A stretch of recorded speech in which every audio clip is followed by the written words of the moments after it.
Hello, everyone. Welcome back. This is Sarah Smith, and you're listening to Raw Intentions.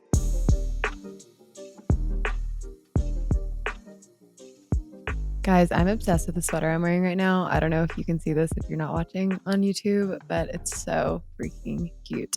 Anytime I'm recording a bunch of episodes in a day, literally no one at all, like I'm sure no one even gives a shit, but I like to change my outfits in between that it looks like I'm recording a bunch of different days. I also was laughing about this in the episode, but my hand is fully orange if you're watching too. If you see me waving my hand around during the episode and you see it just look like this orange brown color, it's because I put self tanner on when I was like brain dead at the hotel last night. So here we are. But anyways, enough about me. So stoked for this episode today. We're doing a little catch up with someone that we've had on before. But before we get into it, I wanted to give my little elevator pitch and talk about myself for a second because I have my own podcast. Of course, I love to hear myself talk. And just in case this is anyone's first time listening, I'll just give my little, spiel. So like I said in the intro, my name is Sarah Smith, Sarah with an H, Smith with a Y. I live in Breckenridge, Colorado. I'm from Madison, Alabama, and I am 30 years old. I went to Auburn University, graduated in 2017, double majored in Spanish and rehab disability studies to go on to become a bilingual occupational therapist. Of course, that didn't happen. Nothing ever goes to plan. And I started making handmade jewelry just out of my college apartment. I was incredibly broke in college, was waitressing at Texas Roadhouse and needed some extra cash. Never had any plans with it other than that. And I was making it for myself, my friends. And now, 8-9 years later, somehow it is still my full-time job to this day, which is so crazy. So it's called Raw and Rebellious. That's at raw_rebellious on Instagram. Never ended up going back to grad school or doing any of the other things that I thought I was going to do, nor did I use my college education. Sorry, mom and dad.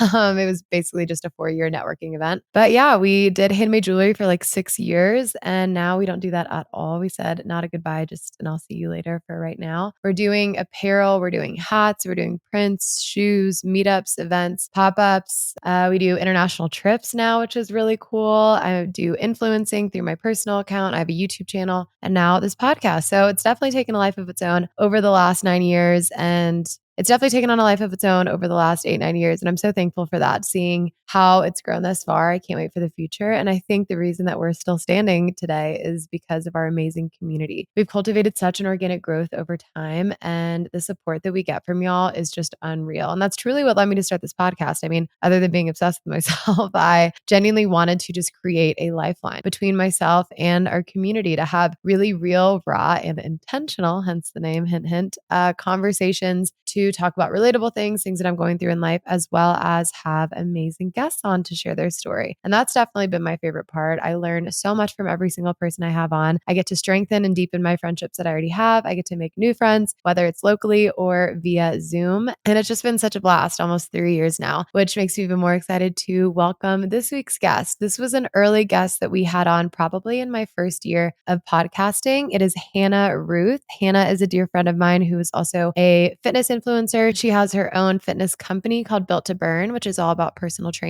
and getting you feeling right and tight. Hannah and I got together, I think through social media, honestly, and just mutual friends. I actually did her program for a few months, and we talk about that in my testimonial. It was nothing but phenomenal things, the best experience ever. And if you haven't listened to the first episode that she's on, definitely take a look and listen to that. That gives more of her background, how she got to where she was. And today we talk about, New Year's resolutions, healthy habits, and how to stick with your habits, why you're probably feeling that burnout that you're feeling right now from all of the promises you made to yourself January 1st. We talk about how she's built her business and how she plans to scale it, business tips, advice, growing her team. We talk about wedding things because she's getting married soon and she gives advice and is also asking for advice. So if anyone has any hot tips, then definitely share them and slide into Hannah's DMs. This is such a fun conversation. It was so good to catch up and also hard launch a collab that our companies have together coming very soon. So be on the lookout for it. And without further ado, let's welcome Hannah Ruth to Raw Intentions podcast.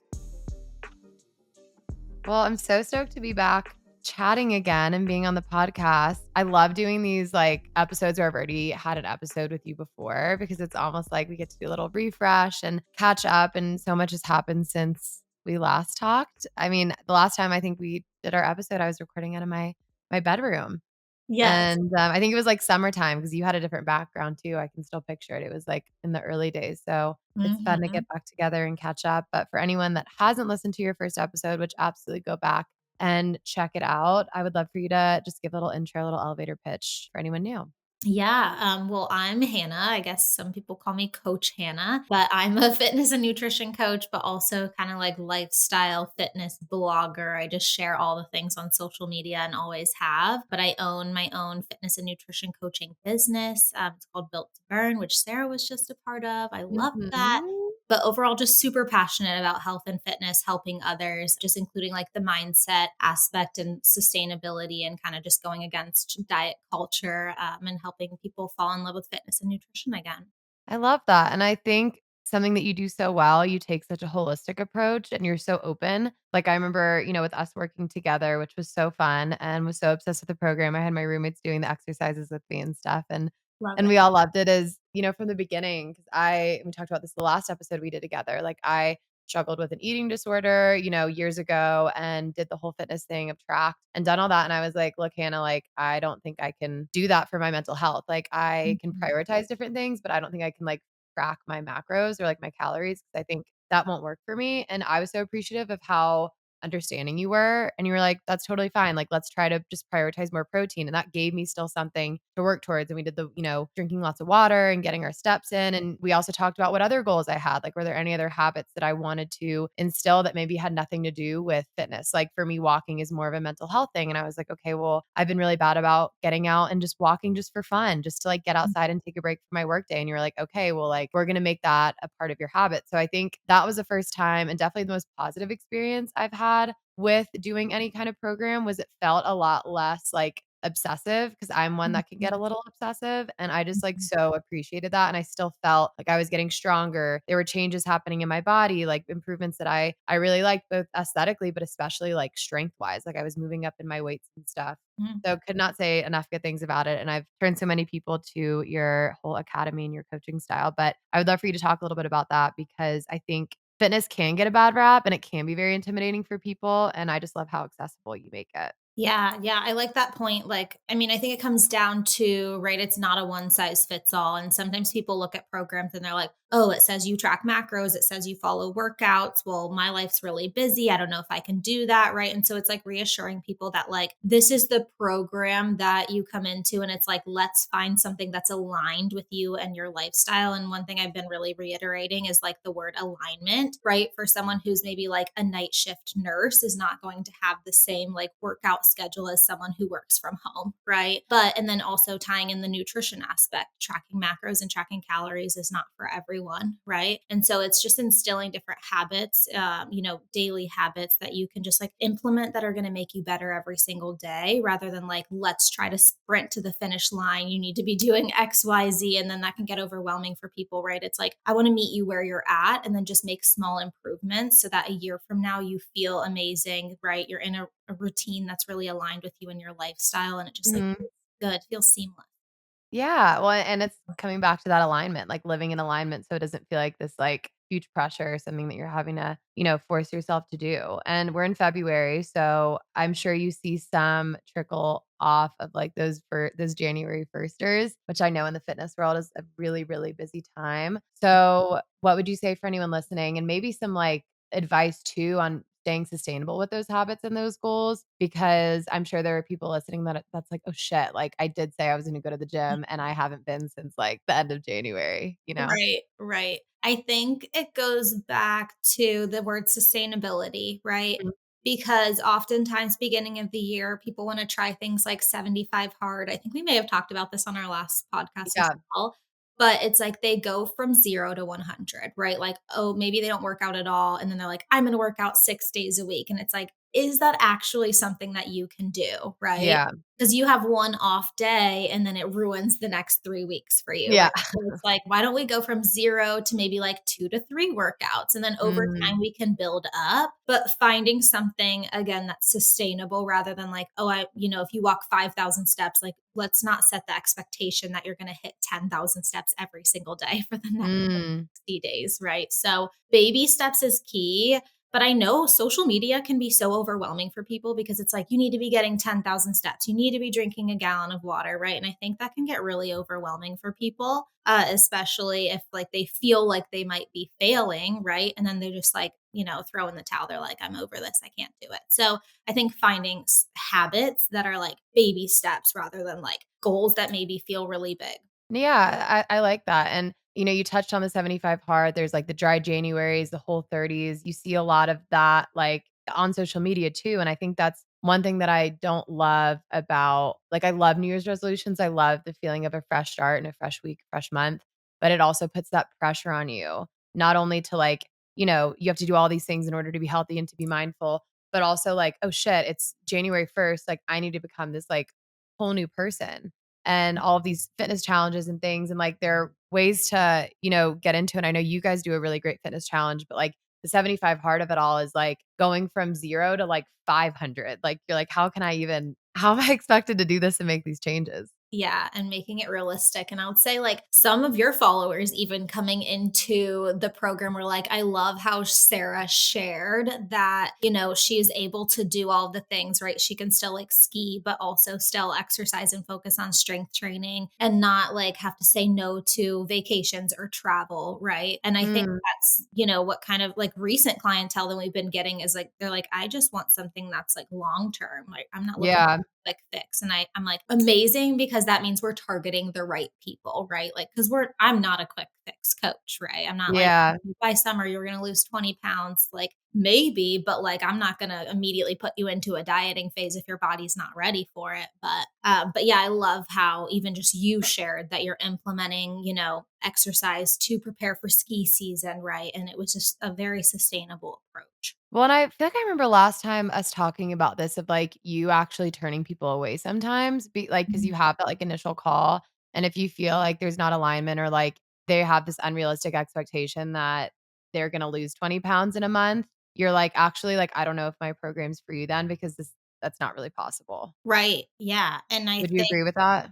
definitely, and I think I've been also trying to transition my content on social media, because a lot of times what you see is you're like, "Oh my gosh, that girl got a six pack in 6 weeks. I want that." Right? Like, I'm never gonna share something like that.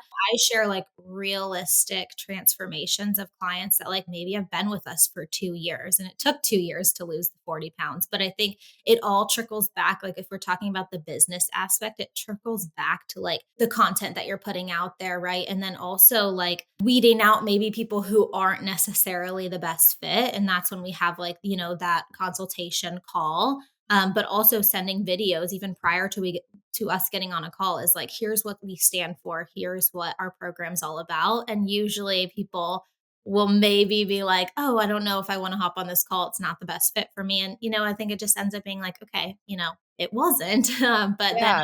I can usually tell within the first like 3 minutes of talking to someone if it's gonna work. Oh, I'm sure at this point you're like, I've got it down to a science. But Yeah. yeah, I love the realistic transformations. And I also love there's so many different body types showcased on your page because it's the same thing. Like, if I'm a bridesmaid and I show the girl at inspo pic from Pinterest and it's like a blonde girl with blue eyes, she's like, well, you're not gonna look like that because you don't look like that. And it's kind of Mhm. the same thing, like unrealistic expectations we have from social media. And like I love you showing the transformations of like different body types to show how they each transform because every body and everyone's physical body is going to react different ways and like need different things. So it's very versatile too, which I think is super important.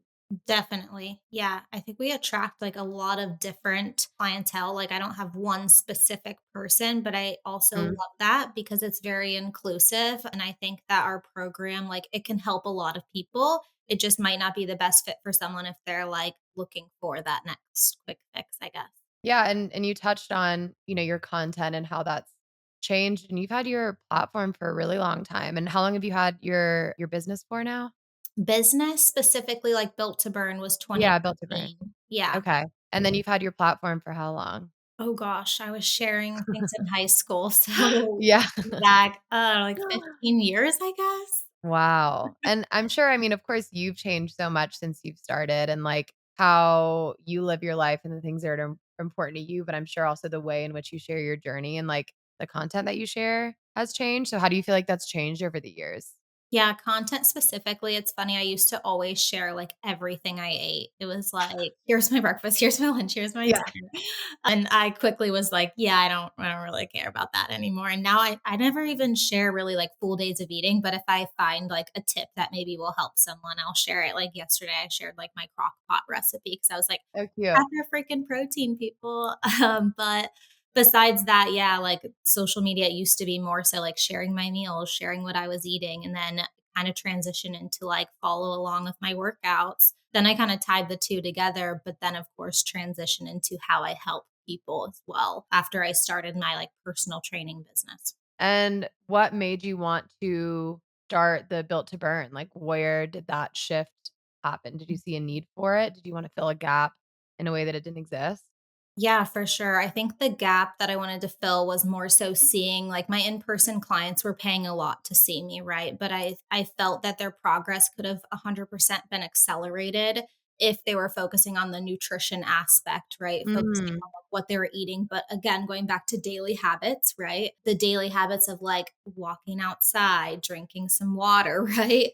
I think a lot of people just, when you have a personal trainer, there's a lot of that's missing. And I wanted to be honest about that. I wasn't like, oh, I just want to keep this client for as long as possible. It's like, how can I help you outside of our personal training sessions? Mm, okay. And so it kind of started there. And I like found a training platform where I was able to like build some workouts for them when they weren't seeing me, but also give them habits to follow, nutrition guidelines, and kind of studying the nutrition aspect more. And then when I was doing that and sharing about how I was helping my personal training clients, people were like messaging me on Instagram asking if I could do it for them, even though they didn't live in Charleston. And I was like, hey, this is a great idea. Uh-huh. Yeah. And then it kind of just once my that took off, and I was like, wow, I actually don't even have time for the in-person clients anymore. And it really just doesn't make sense. Right. So then Mm. I transitioned to online. And now you've got a whole team and a whole freaking academy going. You've got I know. classes. It's crazy looking back because like, I don't wanna say I take advantage of it, but it is nice to slow down and be like, "Wow," like, just look at how far I've come, right? Oh, So totally. I mean, I remember when we were talking last time on the podcast, because you have, like, client calls, which is a big part of and, like, or the check-ins that you do, and you would take them you're like, "Yeah, sometimes I'll just try to schedule them all and, like, take them at the pool so I can, like, lay out while I'm, like, doing it." It's like, yes, that's what you've created. That's so sick. right? Yeah.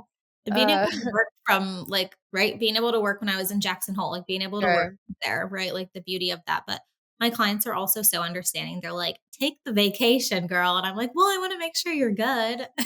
Well, that's what's cool too is your platform, I think, is transformed into like, yes, of course, your niche in the space is like fitness and health, but like you still post about like your life, like your travels, when you got engaged, like your relationship and just like your everyday. So you kind of cover all the bases so people know you as like a person. You're not just this person pigeonholed and like just Jim Hannah. Like they know Hannah, which I Mhm. think is really special and probably makes people want to work with you even more because you just feel like a friend. Because it is a very intimate experience wanting to change your body and like sharing photos of your body and like talking about your goals. Like that can be something that maybe they're speaking out loud for the first time to you. So they want to make sure that they feel like safe and comfortable. Yeah, definitely. People seem to love when I share, like, Michael content, Yeah. right? It goes Well, viral. you never show him. I know, I know. I need 2 more. It's so hard to balance, like, sharing lifestyle and then also, Yes. like, promoting what I do. It sounds silly because it seems like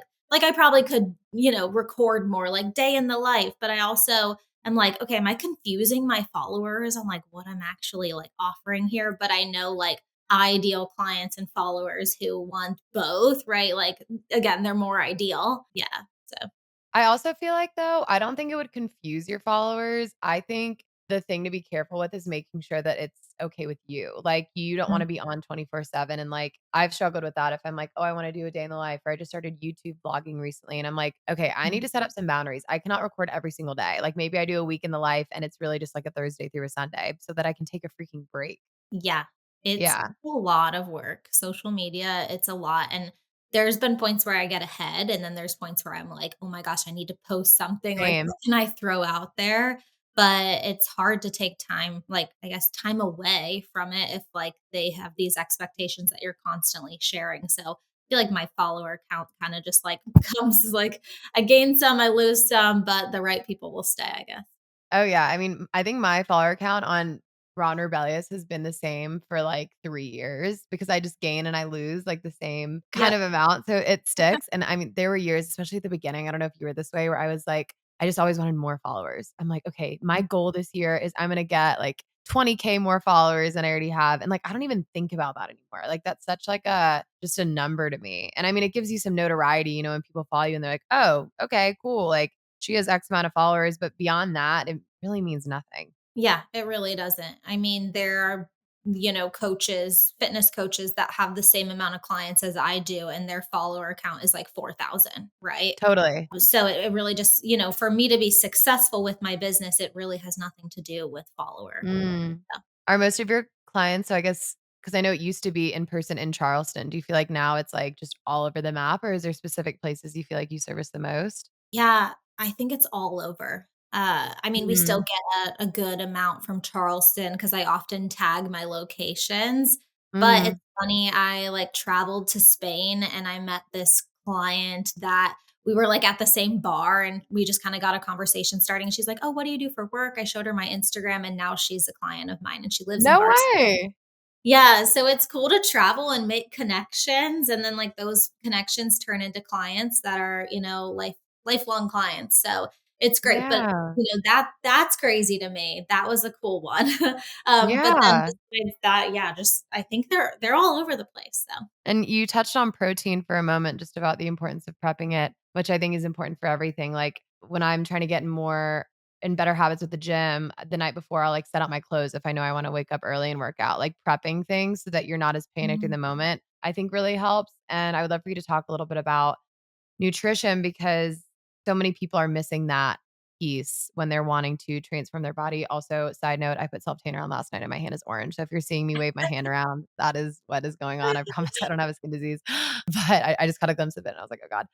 But nutrition is like so important. If you're not doing that, then you're missing everything and you're probably not going to get the results you want. So maybe talk about some common misconceptions and tips that you have for prioritizing different things and ways to implement that into your life. And I know we talked about that last time, but I think it's just so important. Yeah, I think what I see a lot of is clients just undereating on protein, right? I think that we crave carbs and fats, and it's really easy to get that from processed foods and what's easily available to us. And it's harder Mhm. and more expensive usually to get, protein sources, right?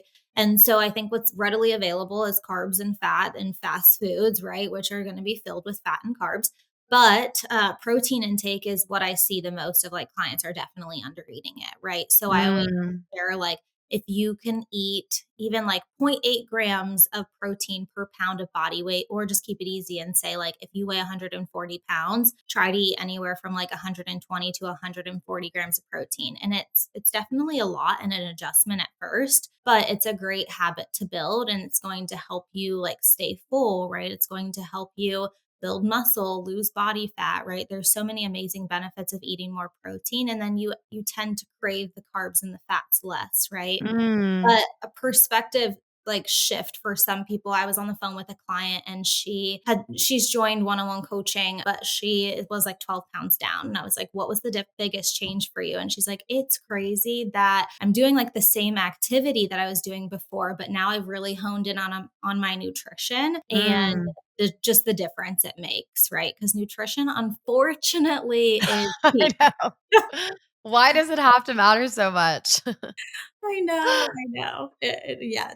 I mean, and that was the thing that I did. I mean, not only was I under eating on my protein, but I was just under eating in general, and I couldn't lose weight, and it's because my body was just in this, like, 911 mode where it was hanging on to everything I was giving it, and I Right. didn't understand because I was like, "Oh, I'm, like, basically starving myself, like, why am I not skinny, and why do I not look the way I want?" And if anything, I was just gaining weight, which I think so many people make the mistake on, like, that's such a almost, like, 90s, 80s way of dieting is, like, just restricting, restricting, restricting, and now we're learning, like, okay, we have to feed ourselves. And that was the scariest thing for me. The first time I worked with a personal trainer was like all of this food that they were making me eat. I was like, this is so scary. I don't know if I can do this. But then I ended up losing weight, which is so weird.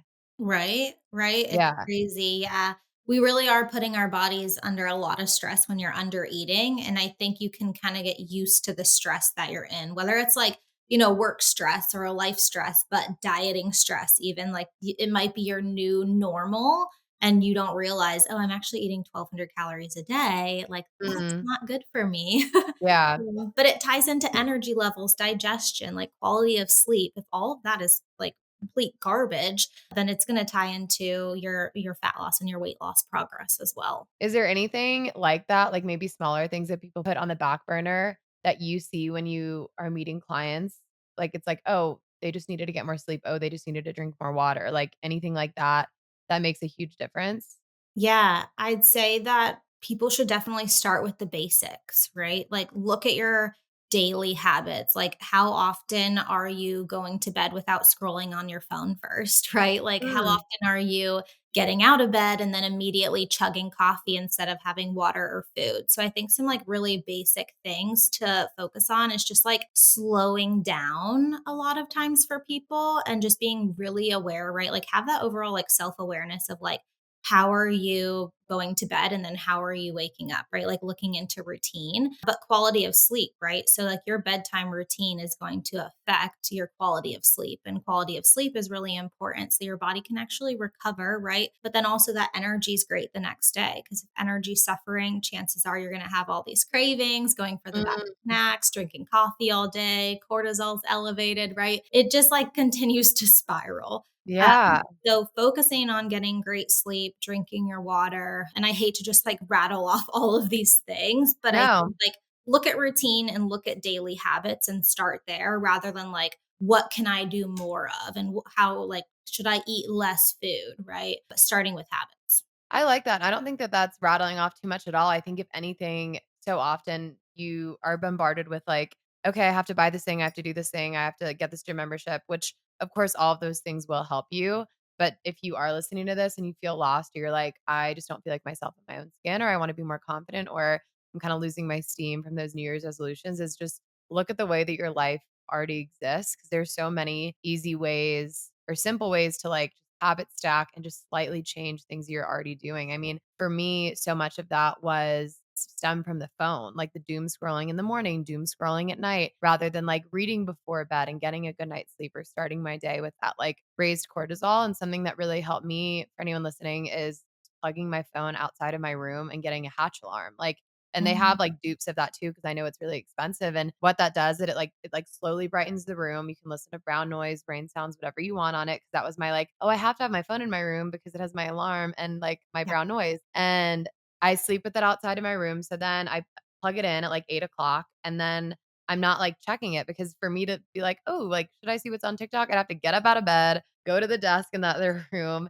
and Yeah. find it. And like, it sounds silly, but they're freaking addictive. I'm addicted. So like taking it just totally out of the space is sometimes like the lengths you got to go. Yeah, it's funny you say that because I started plugging my phone in my like bathroom and I Mm. did get a hatch alarm as well. Oh, nice.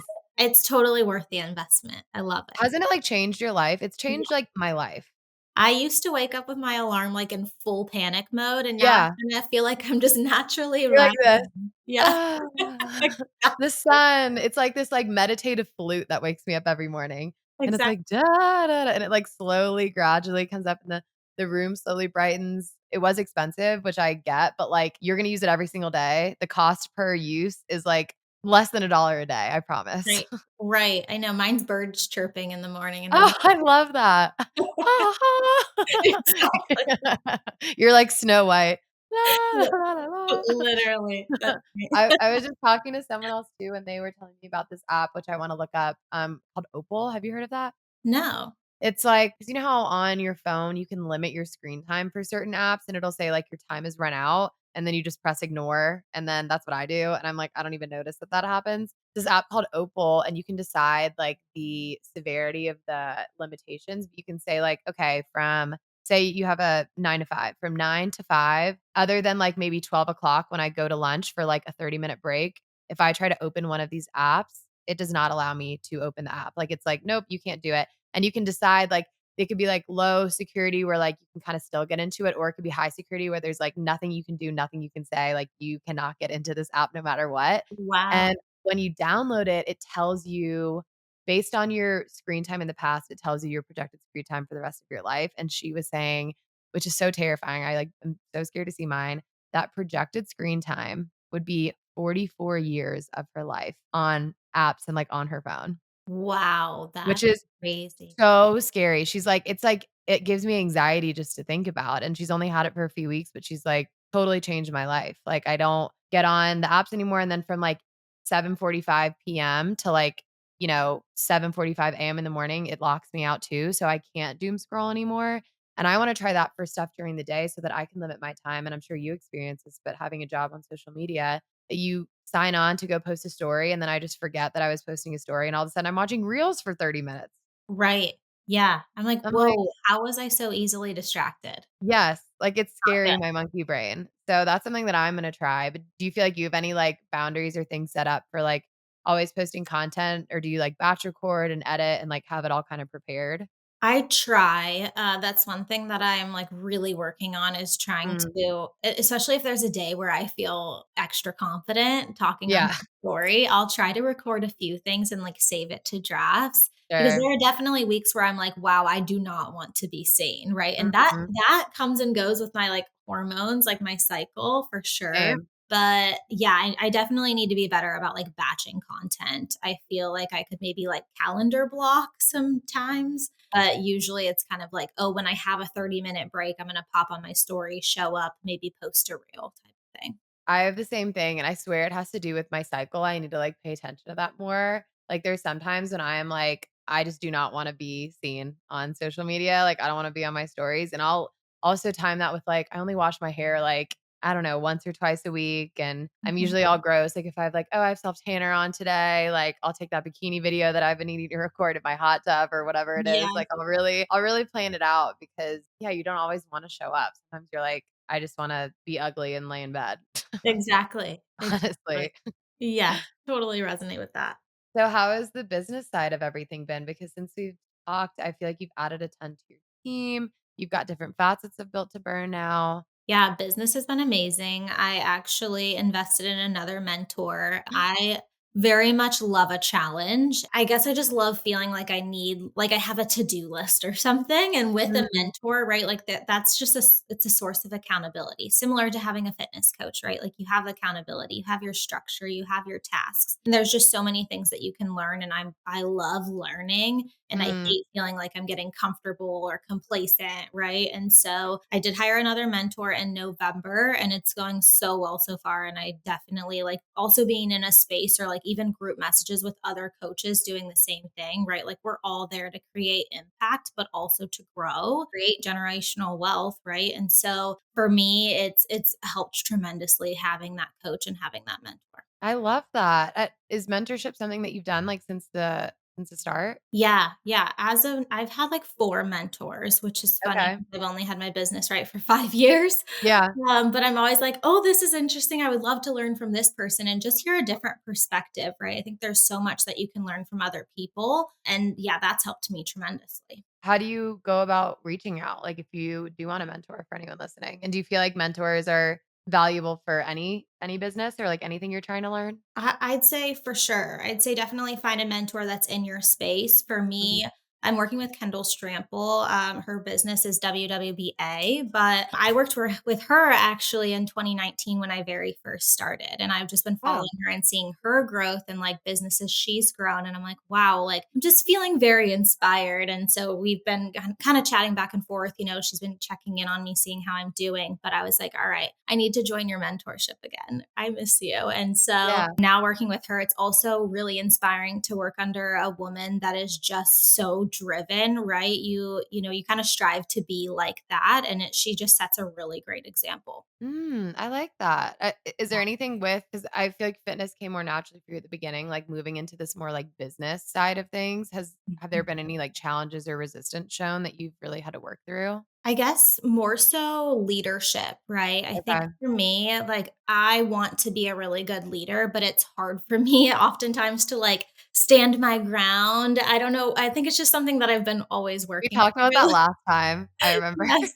Yeah, so, she's called me out on that, right? And being a good leader is really, really important. So, even reading leadership books and stuff like that, but besides that, just working on like back end systems to make sure everything's super organized. And then I'm making it very easy for like my assistant coaches to have a good process that feels really good, feels really aligned. They have clients, right? So just taking care of systems and making sure that I'm organized is really, really important for growth, right? Because you can't double clientele and the back ends be like all over the place because then it just Totally. crazy. So if we need to, or if we want to focus on just serving our clients the best that we can, we need to make sure that we're organized. Yeah, that's something that I very much need to work on is my organization. That's the year of 2025 for me for sure. So with things that you've learned with, being a good leader, what are some things that have changed for you over the years and that you've taken in? Yeah. Do you One just keep change growing your team, I feel like? Yeah, one change that I made in the last year was actually hiring a mindset coach who's really taught me that like I can achieve anything that I want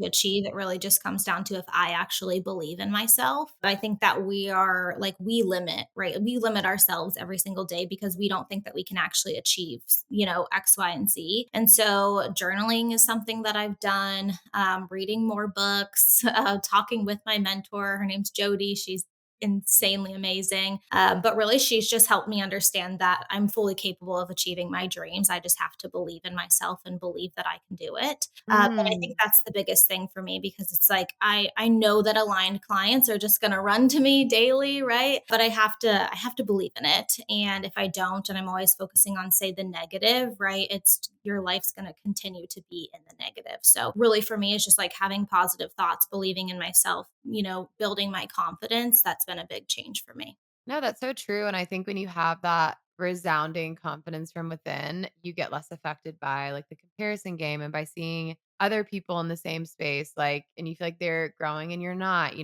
it keeps you grounded, and do you feel like you've ever struggled with that, like, the comparison?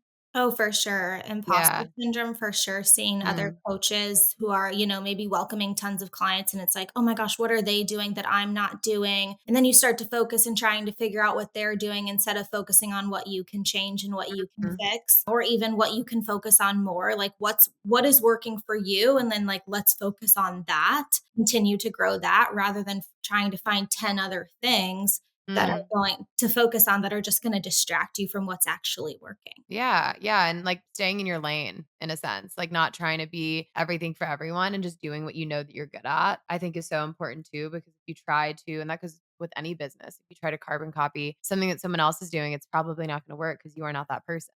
Right. Yeah, and then your clientele or your followers, they're getting confused because 'cause you're sharing things you've never shared about before, Yeah, and they're like, "What is this brand? I don't get it." I don't understand. Right. So who all makes up your team now, and what kind of responsibilities do they all have? Yeah, so there's 4 assistant coaches and I've actually been taking less clients and just like providing them with clients, which has been great. And of course, their role is like checking in with their clients weekly, doing the nutrition, the fitness coaching, and the habit coaching with them. And then I just oversee. I think it's so fun to go into clients' programming and like look at their progress photos and then, send a message or book a call to congratulate a client on their success and just see how I can support them. So that's more of my role is like overseeing, but also just making sure that clients are having the best experience. And then, Mm, of course, like back end systems, right? So, like keeping track of business numbers, like, things that we need to adjust. I do have two like admin roles as well, who are working more so on like content, tracking metrics, things like that, creating new conversations, tracking leads, all the things. And then I have Lexi who does like branding, right? She is my girl when it comes to Canva and emails and stuff like that. And one big change for me was being okay with delegating tasks because in the past I wanted to do everything and I wanted to oversee everything. But I think if you can step away and like look from outside the box of like, okay, now I can actually see what's working, what's not working. It's just so much better for the business, but also for client experience. I'm sure, and that's probably just so fun for you to get to, like, watch everyone kind of go along their journey and see it from the outside. Have you ever gotten any, is there overwhelmingly positive or overwhelmingly negative feedback that you've ever dealt with from people within your program? Not necessarily. That's an Or, interesting. like, any issues, I guess, as you're taking a step back and you're adding people to your team? Have there ever been any issues where you're like, "Oh, shit, this isn't supposed to be happening this way," or like, "Oh, wow, like, they're crushing it." I don't know. Yeah. Well, one change that we've recently made is like just like almost future pacing clients to help them understand. Maybe if they say sign up for 4 months of one on one coaching, like just being truly realistic with them of like, hey, you're not going to achieve this goal physique within 4 months, right? It's just not Right. realistic. So I think when since we've been able to communicate that better with our clients and set realistic expectations, there's a more positive experience, right? And but also that goes back to bringing in like an ideal client who doesn't necessarily want a quick fix, they want a lifestyle change. So helping them understand, right, like this is going to take a lot longer, right? It took 10 years to put on the weight. We can't expect it to come off in Yeah, very true. right? So yeah, just talking timeline with clients and making sure they understand that like this is a lifestyle change and not a quick fix. Of course, Mm, right? Like we don't want to promise to anyone like, oh, you can look this way in 3 months, mm. right? Okay. Yeah. No, I think that that's super fair. And do you feel like you're at a point with your business where you're having to limit the intake of clients? Are you constantly adding more and then just adding people to your team? Or how does the scaling aspect go? Because I'm sure Yeah. a lot of it's word of mouth too. So you probably have times when it's just like more and more and more and more people wanting to join. Right. Yeah. And it's funny you mentioned that because I just had a meeting with my team and asked them, like, what's your capacity, right? Like, here's how many clients you have now. How many clients do you want? How many clients do you feel like you can handle while still also being able to pour into every single client? Because that's the Mm, thing, too. Our goal isn't that we want every assistant coach to have 100 clients, right? Our right. capacity is like 40 to 50 clients max per assistant coach because we don't want it to start to take away from a client experience. We want to be able Yeah. to just pour into them. So, if it comes down to it and we do continue to grow, which I hope that we do, I don't see that we need to hire anytime like super soon, but maybe in the summer if it comes down to it. But we've had some crazy growth in January and February so far. So I'm super grateful. Yay. That's amazing. And I'm sure like January obviously is probably a really busy time for you. Is summer a bigger time? Are there certain months that you feel a surge pretty much always? Yeah, it's funny because January's always like obviously huge. Yeah. And then there's March because the weather gets warmer and I think Yeah. people kind of go into panic Like mode. shit, I have to get in a bikini Oh, soon. yeah, yeah. June and July are slower. People are traveling and they're like, "Oh, I've spent a lot of money on travel." Yeah. Yeah, but once August, like end of August, September, then it's like again, right? Like same thing. It Yeah. kind of like just like skips months, but I mean, I think that's just like everyone's schedule based on like traveling and holidays and things. Well, and that's also just part of owning your own business, right? Is it ebbs and flows and like learning how it ebbs and flows so you're not panicked in June or July. But also, I'm sure a lot of your clients would sign on for like months. So even though you have probably a big influx of people in say March, they would be hanging on for a while, right? Right. Yeah. Right now, we're not enrolling clients in anything less than 6 months. Oh, smart. Yeah, just to make sure that it's realistic at the time frame, right? But there's really not a ton that we can do in say like 60, 90 days, right? Yeah, that's true. And then it probably just adjusts those like, okay, we're in it for the long haul kind of expectations. Mhm. I like that. And do your team members, do they have different specialties or do they all kind of do just like the general fitness, stuff?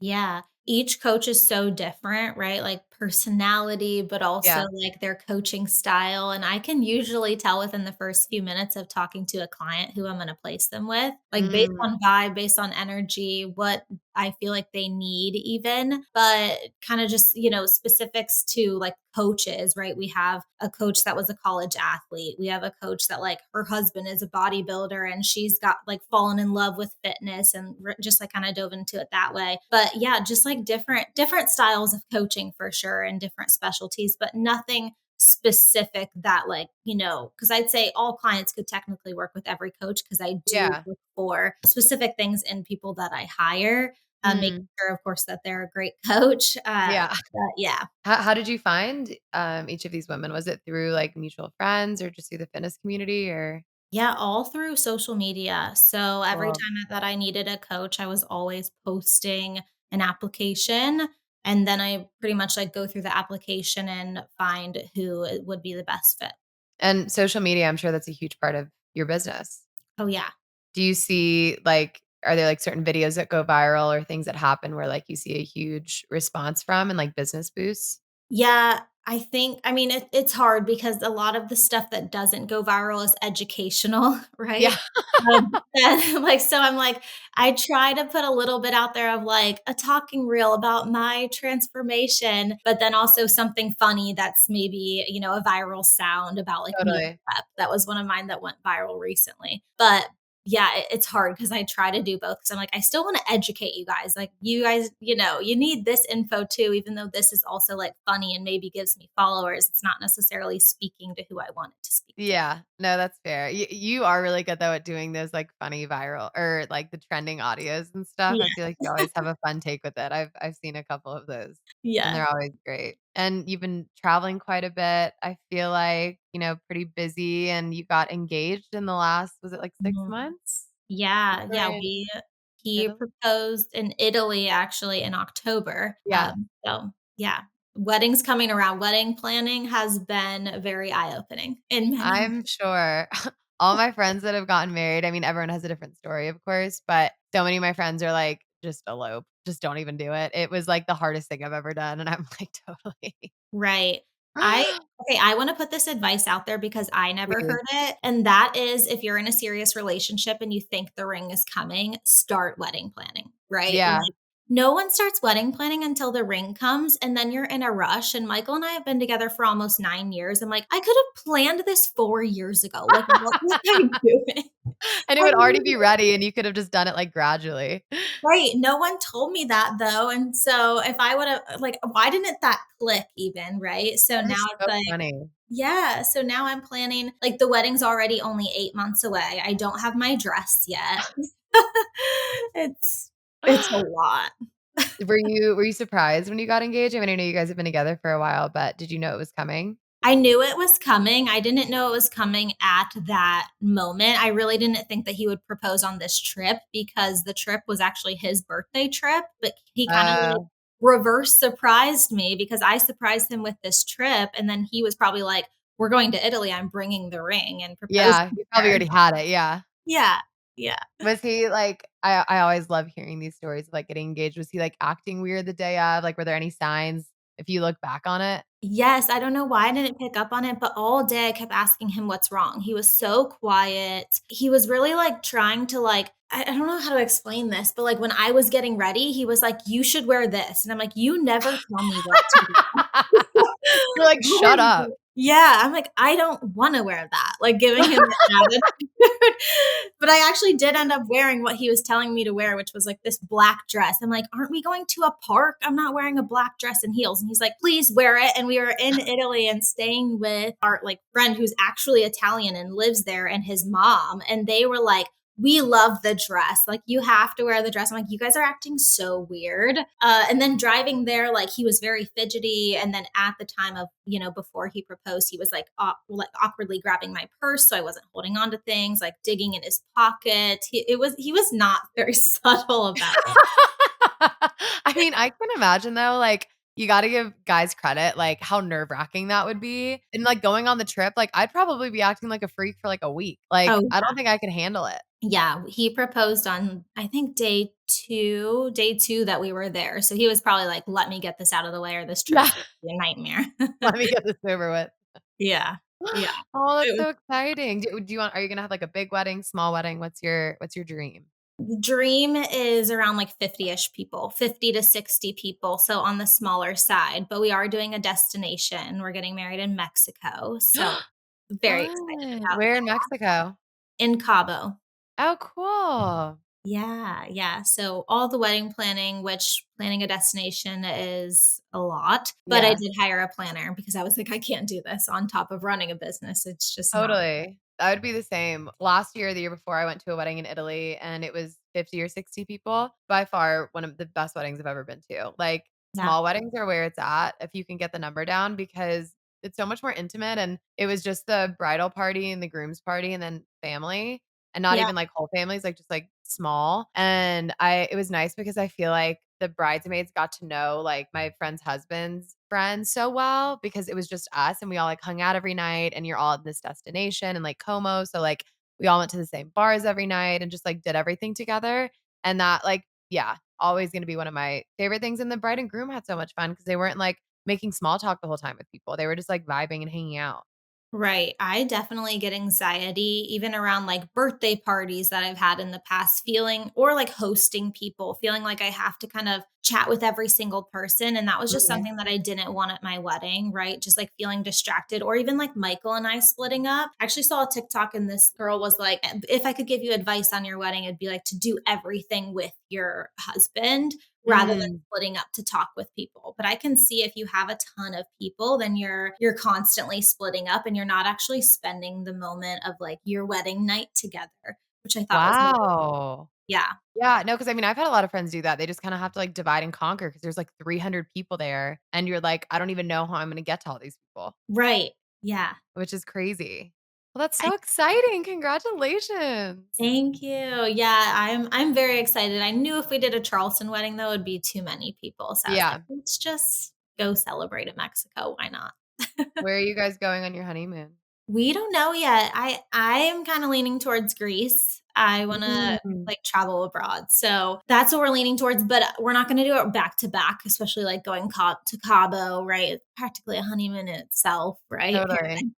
But then I'm thinking, like, the following spring, maybe, like, April, right? Because wedding will be in October, then maybe April or May, we go, like, travel somewhere, so I've also had a lot of friends because it used to be, like, my first wave of friends getting married, like, they would have their wedding and they would be on a flight, like, at the ass crack of dawn the next morning to go on their honeymoon, and they're, like, hungover and, like, so exhausted, they just, like, sleep for the first 3 days, and I feel like more recently, people also just to, like, save up some money again are doing it on their year anniversary of their wedding, which I feel like is a really sweet way to, like, commemorate the wedding and, like, get to go spend more time together, and then you get to just really enjoy it instead of being like, you get to actually debrief the wedding, chill for a little bit, and then go. right, that's a great idea. See, I love these ideas because my brain's been all over the place with trying I'm to figure out sure. everything for a wedding. So I'm like, everyone tell me what you know, right? Because it becomes a lot. But that's a great point, right? Like, so your anniversary, just Mhm. spending that on or having your honeymoon then. That's amazing. Are you gonna do a bachelorette or anything? We are. So I'm Michael's doing his bachelor in Scottsdale, and then I chose Austin. Cute. Yeah. That'll be so fun. Well, I'm so excited to see all of the celebrations. Congrats. And I loved following along. See, that's why the people need to see more Michael. The people need to see your Yes. life. We enjoy it. We like to see what's going on behind the scenes. Yes, okay, I'll do a better job at sharing more. Yay! Good. And what's next for you? You've got all this coming up. You've got your business continues to grow. We're launching a merch collab, which I'm so Yeah, excited about. We could talk about that a little bit. yeah, yeah, oh man. Nothing crazy that I have planned. I'm like, I need to like this next year is like, I guess just like living in the moment as much as I can and soaking it all in, right? Being engaged, planning my dream wedding and, alongside that, like just, like our collaboration. So excited about that. But that's the biggest thing. Yeah. I mean, and we've been working on it for forever. Like, this Oh has yeah. been like I am shocked that it's taken this long, but honestly, I'm glad that we took the time to make it, like, perfect and everything you wanted because that's my biggest thing when doing collabs with anyone is, like, I don't want you to skimp on any details. Like, whatever your dream product is, like, let's make this right because this is gonna be what people wear around to represent, like, you and your brand, you know? Yeah. Yeah. I'm really looking forward to it. Yeah, it's gonna be a lot of fun, so everyone needs to look out for that. We'll be dropping that here very, very soon, and yeah, I mean, that's pretty much all I have coming up in the pipeline too. We've been working on this for so long that I just wanna put all my eggs in that basket and really focus on it and give it the time, so I'm stoked to, take all the content and do all the Yeah. things with that and show you guys what we've been working on together. But yeah, I don't know if you have any, like, fitness challenges or things coming up that people can look for with Built to Burn or, if someone listening wants to try out your program or is interested in learning more, maybe you can give them a few tips on diving in. Yeah, of course. So if you're interested in, having a fitness coach, having a nutrition coach, or really just someone that will help you, live a healthier lifestyle, definitely look into Built to Burn. I'm sure we can link my website and my Instagram, Mhm. but I'm so open if you guys have even questions you want to pop in my DMs. Always down to have a conversation and make sure it's the best fit. I think that's the most important part, right? Is making sure that it's a great fit on both sides. But if you choose to apply for coaching, we always have that conversation first. So that's a great way for you to make sure I'm the best coach for you. But yeah, that's where you can. Instagram is a great place to kind of feel it out. Yeah. Well, and like I said at the beginning, I cannot say enough amazing things about you and about your program and the way you approach everything. And it was by far the most positive experience I've ever had. So very thankful that I got to try that. And I continue to do tons of workouts and things that you taught me in between my obsession with skiing every single day, which Yeah. you allowed me to implement. And I appreciate. But thank you so much for coming on. This was so much fun. I'm glad we got to catch up and everyone keep their eyes peeled for our collab. Yes. So excited. Thank you, Sarah. Thank you. Bye, guys. All right, guys, and that is a wrap on this week's episode. Thank you so much for listening. Definitely follow along with Hannah on all of the things, as well as find us on Instagram at Raw Intentions Podcast. You can find us anywhere you get your podcasts every single Thursday without fail. We will be dropping a new episode. If you're new here, I would love for you to stick around. We've got tons of episodes backlogged, so go check them out. We've talked about pretty much everything under the sun, solo episodes, guests, you name it. And if you have a suggestion or you'd like to be a guest on the podcast or you want to hear us talk about something, my DMs are always open. Always love hearing from y'all. If you love us as much as we love you, I would absolutely be obsessed if you could leave us a little like, rating, or review just as we continue to grow and reach new audiences. And that's all I have for y'all this week. So thank you so much for listening. Have a fabulous weekend, and I will talk to y'all next Thursday. See ya.